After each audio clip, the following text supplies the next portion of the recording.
Hi everyone, excuse the rather sweaty and dishevelled appearance. I thought it was best to make an appearance, and to do that, I am recording this right after I have been to the gym. Want to get it done before I'm unmotivated, don't have the energy, forget to include time in my schedule for a video, because it's been about 2 months, maybe even a bit more, which is great, because when I don't post videos, our subscriber numbers go up. So I shall post this and I shall see them start to slide downward again. But yeah, posting weekly videos, much like trips to the gym, requires me to be motivated and just, mindful. So that hasn't happened. I hope you all had a good festive and holiday season, whatever that included. I hope you're staying safe and well. And yeah, I hope you had as nice a time as I did. Now, I was going to show off my Lego gizmo that I built, but I already built them and then placed them on a shelf. I don't want to move them. So if you've been on our Instagram, you'll have seen Gizmo. I was going to harp on about my PS5 that Santa got me, and I've been too busy playing all the games on that like I'm a grown man, and now I'm finally embracing the video gamer life, for as bad as I am at it. But the reason I would actually mention that, though, is I now have the ability to play some 4Ks that I had in my collection to kind of future-proof my collection. If there was a release from something and I didn't have it, and it was in a nice 4K set, I picked up. It's not many, and some sets have the 4K and the Blu-ray still in there. But for example, American Gigolo had a nice 4K release, and I finally watched that film.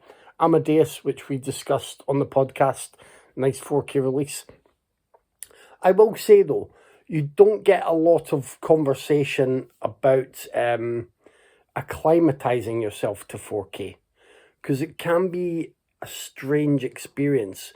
Some people may put in the discs and expect everything to be like, crystal clear and almost like digitally sharp, and that's not what 4K does. For newer movies, it will look crystal clear and pin sharp because they have been, often shot digitally, and that can happen. But in older movies, particularly something like, say, American Gigolo, that was, I want to say 1980. It was late 70s or 1980. Like, you kind of see all the film grain. You see the texture of the film, which is what it's about. I believe it's trying to emulate that vision as close as possible to what you would see on a cinema screen, or how the director intended. And then you do notice a difference. For example, when the credits come up and they are sharper, they've been added, they are done the way that the credits were done. So they're very sharp, they're very bright. The rest of the film, whatever the color scheme, whatever the style, it's there as it was intended, and it's you've got the film grain. You can almost feel it running through a projector. It's very, very nice, but it takes a bit of getting used to for some film experiences. But yeah, I believe that's how it's intended. And there are, check around, there are bad ones out there, just as there have been bad Blu-ray transfers. There are things that I won't rush to pick up. To be honest, I'm not going to replace everything in my collection. I've already done that since, VHS days. So no, there'll be a few specific titles that might have a nice Blu-ray release, a nice 4K release, sorry. They might not be on Blu-ray, or it might be a 4K Blu-ray package, and I'll do that. I'm very happy with Blues, though. Picked up another couple recently. Strange New Worlds, science fiction at DEFA, DEFA, The Silent Star. Oh, you know what? I've not. Here we go. Right, wait. Hey, I actually remembered my glasses there. The Silent Star signals a space adventure. I still can't read that. Yolima, in the dust of the stars. Following the division of Germany in the aftermath of World War II, DEFA was established as a state-owned film studio of East Germany, or the German Democratic Republic.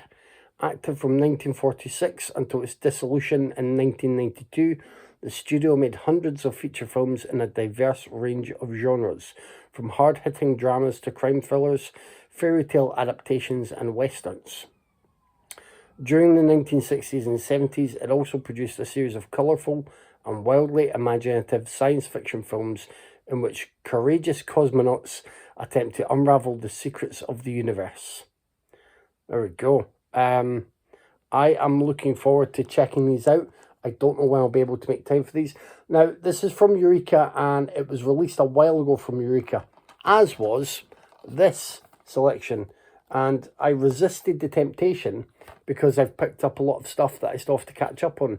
But, like, this might sound silly, and it might sound, oh,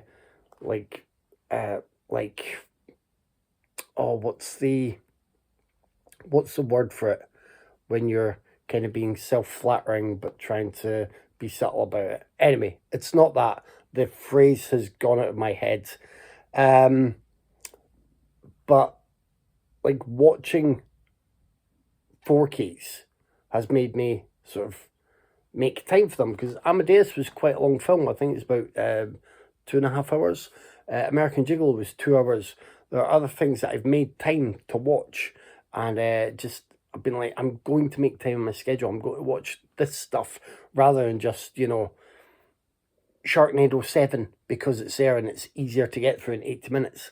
And that has renewed my my passion somewhat, because it can be difficult to retain the same level of passion for film. You go through ebbs and flows, particularly during December, where you watch as many Christmas movies as I do, the good, the bad, and the ugly of them all, from Hallmark to Netflix to Prime to just rewatches of Home Alone and It's a Wonderful Life. So getting that out of the way meant that, I had renewed vigour. I wanted to pick up a couple of things that passed me by. So Triple Threat has 3 Sammo Hung movies in there. The Manchu Boxer, Paper Marriage, and Shanghai, Shanghai. I don't know if he is the absolute feature star of them all, but I do know that I could probably always do with some more Sammo Hung in my life. I have those Shaw Brothers sets.